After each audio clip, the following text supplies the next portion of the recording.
right, so stick around after the last talk for closing remarks. And the last talk is by Patrick Haller, Ivan Koncic, Eva, sorry, I can't read. Eva Koncic, David Reich, Chiara, Tschirner, Silvia, Makowski, and Lena, Jäger, and I apologize for the mispronunciations. And the title is Measurement Reliability of Individual Differences in Sentence Processing. Thank you.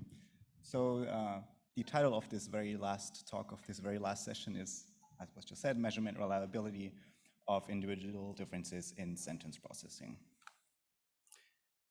And so this is a joint work with some people from our digital linguistics group and the AI Junior Research Group in Potsdam.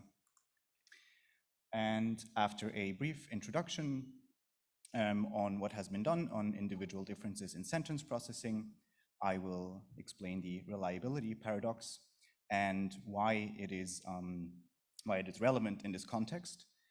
I will then explain our data collection and then come to the centerpiece of this talk, which is the assessment of test-retest measurement reliability.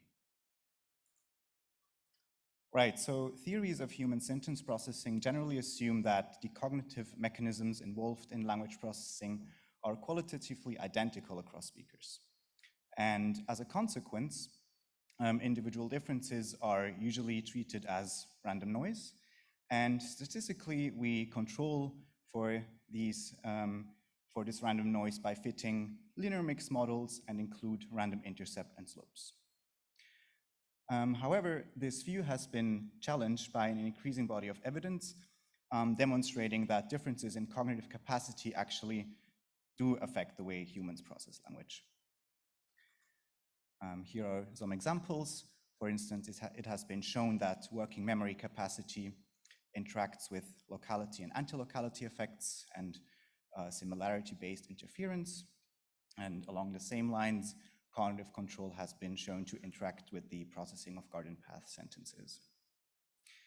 Now, it is crucial to find other cognitive measures that do interact with the way we process language. But there is one question that we should ask first if we dive deeper into this, namely, are these individual differences in sentence processing actually stable? Or in other words, inherent characteristics of an individual? And are they not just dependent on the temporal cognitive states or processing strategies at the moment of testing? So this is crucial to clarify before we dive deeper into the investigation of individual differences and theory building. And there has been, some work has been done on this. It is also known as test-retest reliability.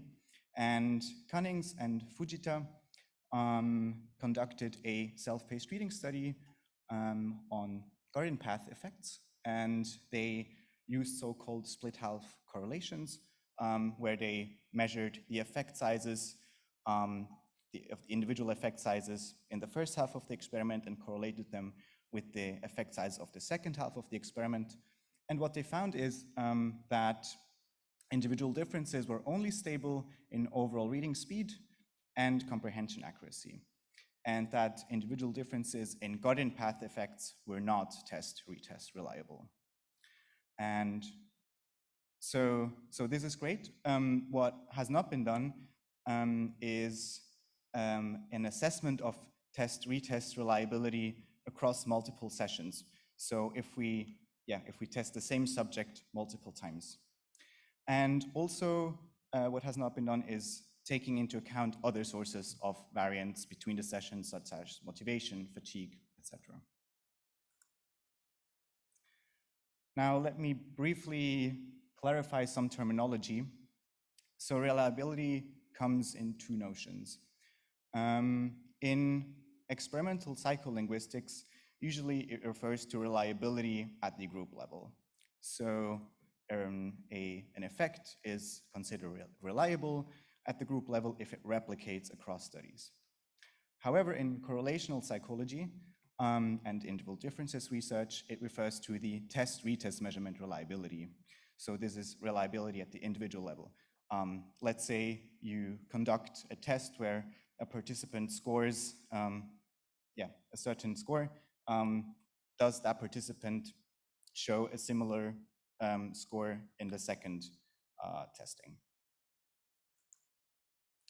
And Hedge has shown that these two notions of reliability are also intrinsically connected by the so-called reliability paradox. And it says, test-retest measurement reliability at the individual level is lower for tests with high group level reliability.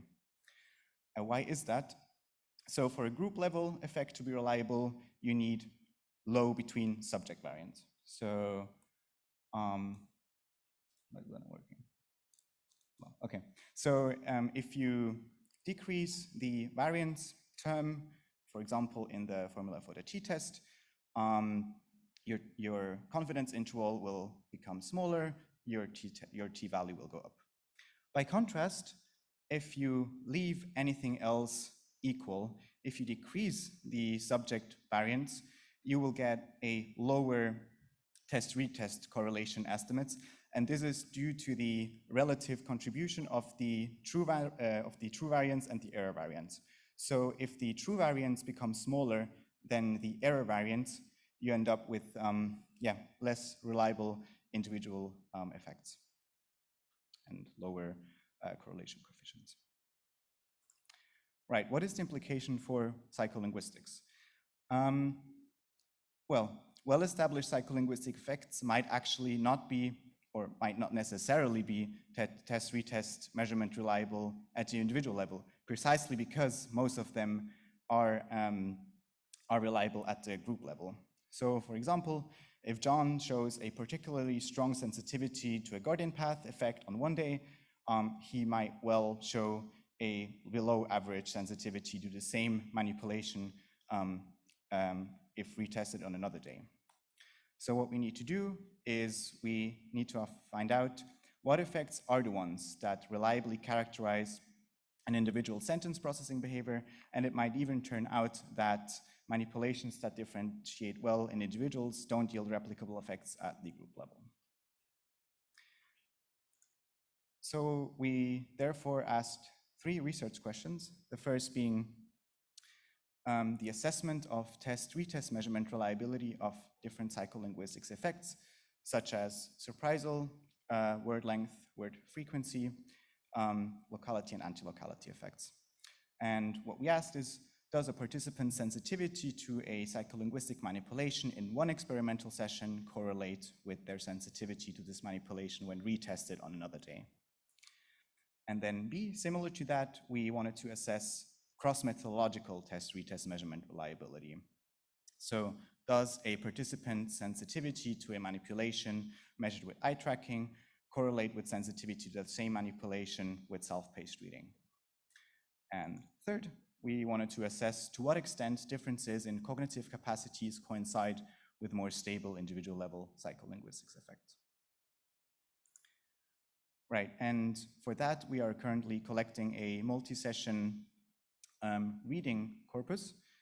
And in this experiment, so each participant is tested 4 times, and they complete a naturalistic reading experiment, including comprehension questions. 2 of these sessions are eye-tracking experiments, 2 of the sessions are self-paced reading sessions, and in each session they read 4 texts, leading up to a total of 16 tests, and I might add these are German native speakers. Right, and before each session, we conducted an extensive psychometric assessment, which I will explain in more detail later. We then went and annotated the stimulus material with log lemma frequencies extracted from the DLEX database. We computed word length as number of characters, computed surprisal using a GPT-2 neural language model, and used spaCy to extract dependency annotations for the number of left dependents and the distance to the syntactic head. And as I said, we conducted in total a total of 13 psychometric tests, that target cognitive control, working memory, IQ, and reading fluency. Now, as a first step, we had to measure the individual effects. And for that, we fit Bayesian, linear, and logistic mixed effect models for each session separately, but also for the cross-methodological assessment, we combined all the self-paced reading data and all the eye tracking data and fit these models. The dependent variable were the reading times. For the eye tracking data, that would be the log total fixation time, log first pass reading time, and first pass regressions, and just the reaction time for the self-paced reading data. And as you see, our model includes several predictors from xj1 up to xjk. These predictors being word length, surprisal, and number of left dependents, etc. And we included random by subject random intercepts and random slopes. Right, so then we went on and computed these posterior distributions for all of these random slopes. So you end up, for example, with these individual random slopes for surprisal of subject number 2 for their first eye tracking session. Now, we wanted to use, since we already measured the uncertainty using the Bayesian framework, we also wanted to compute the correlation in the Bayesian framework. So for research questions A and B, which is the assessment of test-retest measurement reliability, yeah, we correlated these subject-specific random slope estimates between the sessions. And so this is the model that we used. It is inspired by Makowski et al. And I will guide you through the graphical model on the right-hand side. Let's start with what's observed. What is observed are the mean individual random slopes estimates for each subject psi bar for each session. So the left-hand side will be the first session, the right-hand side the second session. And we also have a standard deviation for these measurements since we have the access to the full posterior. And we assume that our measurement of the mean random slope is a noisy measurement, and it originates from another distribution that reflects the true value of this effect, which is in eta.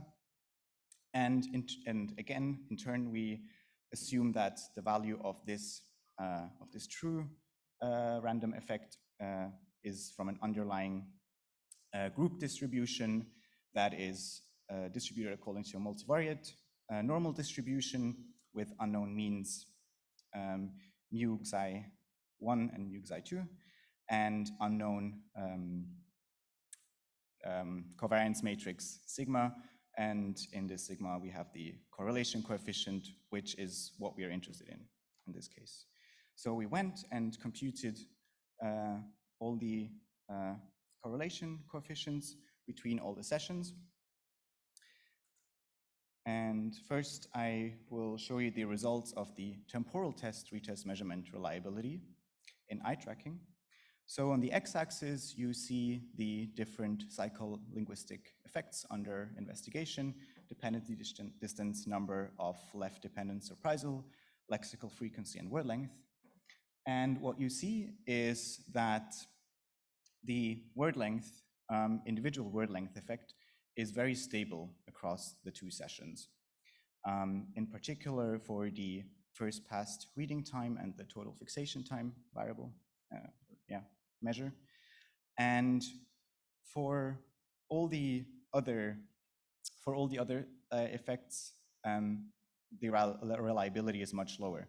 So for an effect to be reliable, you need a correlation of around 0.8 or higher. So what this means is that if you measure dependency distance in an eye tracking session using for first pass regressions, you will end up with different values when you measure dependency distance effects in a follow-up experiment. Now let's look at the self-paced reading data. it looks similar, the word length effect still being the most reliable effect. However, it is much lower. It is around 0.6, which still cannot be considered reliable. Right, and now let's have a look at the cross-methodological test-retest measurement reliability. So do effect sizes measured with an eye tracking experiment correlate with effect sizes measured with a self-paced reading experiment? It seems like not. So again, the word length effect is the most stable one. And all the other, you see that the correlation between the eye tracking and the self-paced reading sessions are all centered around 0, or the 95% credible interval includes 0. Right, let's also have a look at C, where we were interested in how cognitive capacities coincide with more stable individual level psycholinguistic effects. And what we did here is we took the distance in effects between two sessions, and we did that for all individuals. So and we transformed this score such that high scores are associated with high test-retest measurement reliability, and we correlated these scores with our psychometric data. Right, and here I present you two cherry-picked results. On the left-hand side, you see on the x-axis 2 different measures to assess reading fluency, and on the y-axis you see the correlation, the correlation between test-retest measurement reliability and the reading fluency tests. So since we see negative correlations, this suggests that fluent readers show less stable individual word length effects. And on the right-hand side, you see on the x-axis different tests to assess cognitive control. And on the y-axis, you see the test-retest measurement reliability of the lexical frequency effect. And so on the very left, for the Stroop accuracy effect, we see a negative correlation between that Stroop accuracy effect and the test-retest measurement reliability. And this actually means that readers with higher cognitive control show more stable lexical frequency effects when tested or when using the total fixation time. And there's a similar trend pointing in that direction also if you look at the FAIR test, one on the very right-hand side for the first pass reading time. Right, so these are all, this was an exploratory study. Let me summarize. We see that the word length effect exhibits the highest test-retest measurement reliability across all methods and measures, and its reliability is lower for more fluent readers. And we see that effects of lexical frequencies, reprisal, dependency length, and number of dependents exhibit quite poor test-retest measurement reliability across all sessions and methods. So what is the take-home message? In order to develop theories of sentence processing that generalize to the individual level and that use individual level measures, we need to find out what other manipulations besides word length show reliable differences between subjects. And our analysis have shown that looking only at the effects that are well established at the group level might actually be misleading when we build theories of sentence processing that aim to incorporate individual levels. And that even we might need to consider manipulations that don't replicate well on the group level, but show large between participant variability. Right, and with that, I want to thank you for your attention.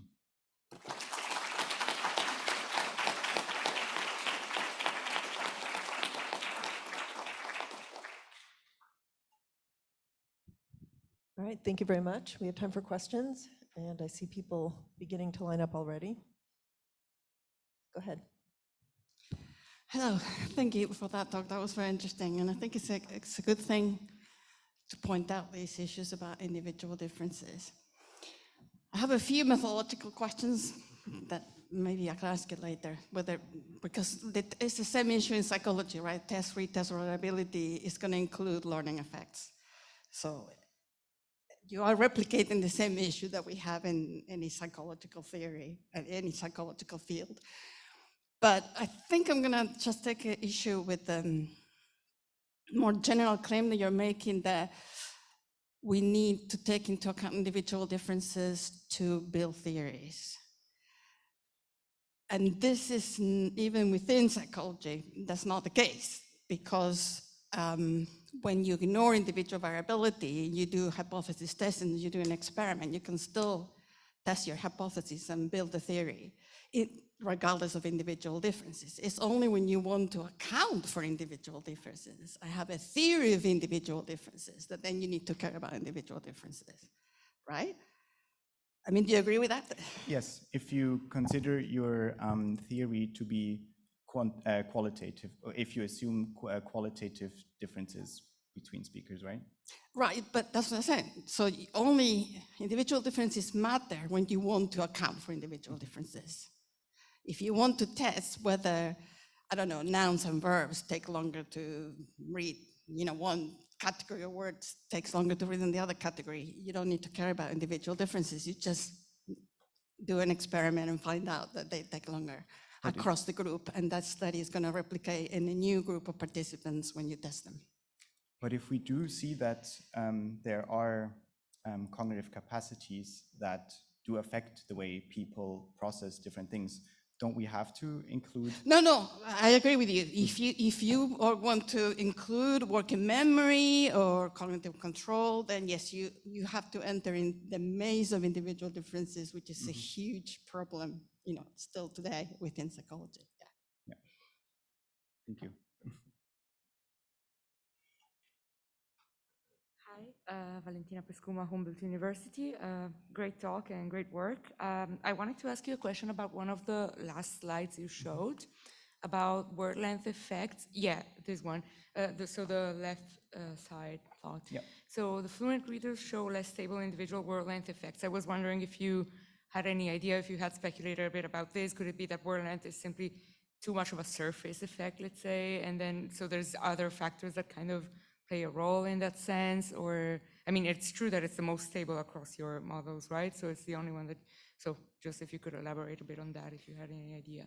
Yeah, we were also thinking about that, and maybe you have to turn it the other way around and say that people with less fluent people show more stable individual word length effects. Maybe that's easier to grasp, because if you're a less fluent reader, you're always kind of affected by word length, and maybe there's just a larger variability among the more fluent readers. But yeah. Okay, cool. Thanks. And yeah, very nice otherwise. Hello, Anui Kakona from the University of Greenwich. I suppose I kind of want to thank you for doing this work, because I do think it's important, and it's probably something that we ought to do more of. I had kind of a clarification question, which is sort of even before the analyses you were doing later on, you did this first thing of moving into the realm of the random intercepts, random slopes. And so I was just curious if that was an important thing to do, and why couldn't you just look at, say, mean differences for the individual participants rather than moving into that? Can you say the last part again? So right, so my understanding is you're now using these random slopes to try to capture the individual differences. And I was just wondering, why can't you just look at, say, mean differences between the conditions for each of the participants, say? So you don't have to move into some statistical model. You can just look at mean differences.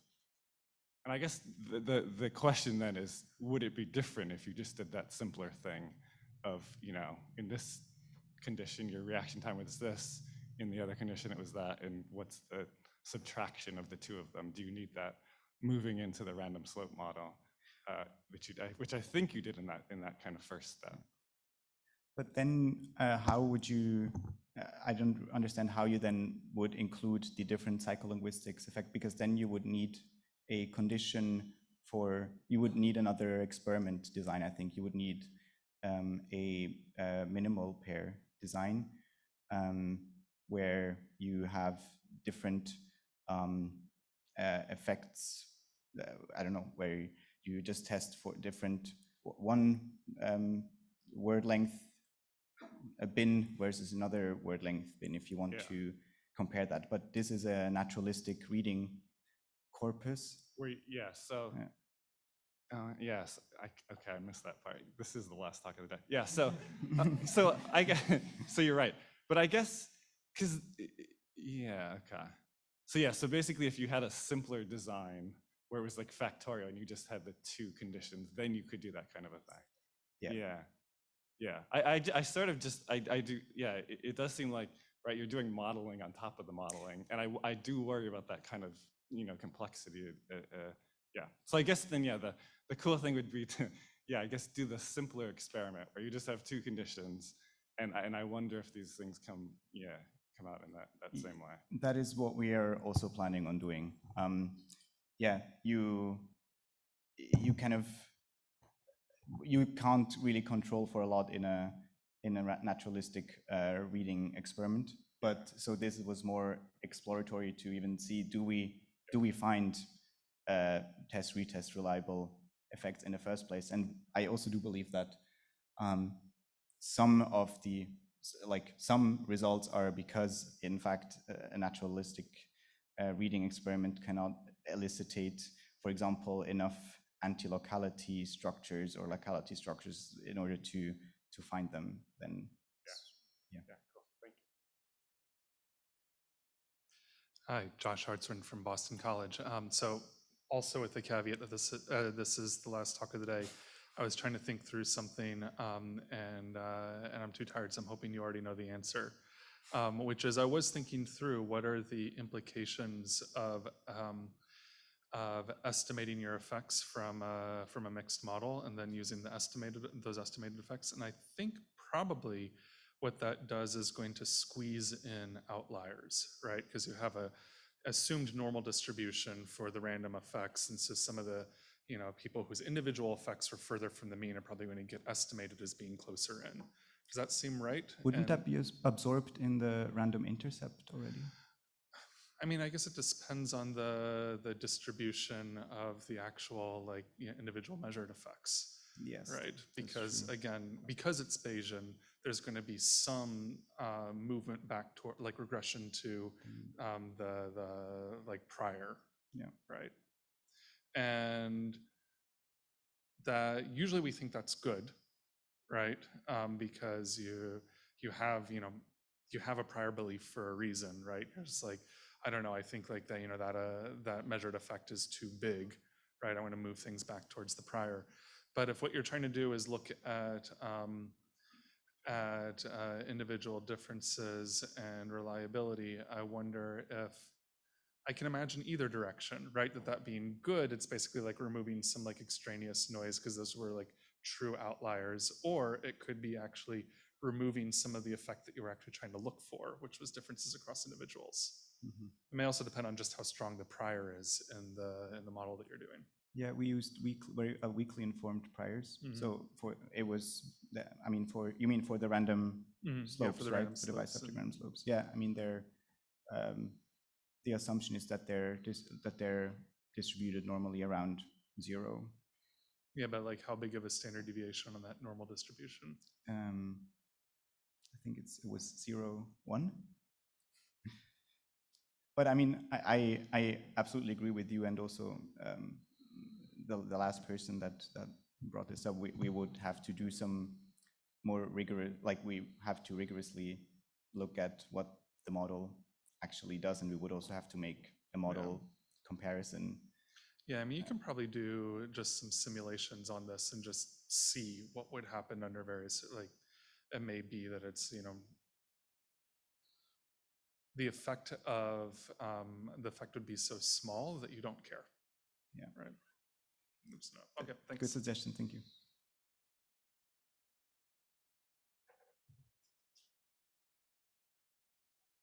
All right. I think we have come to the end of the conference. Thank you very much for being our last speaker.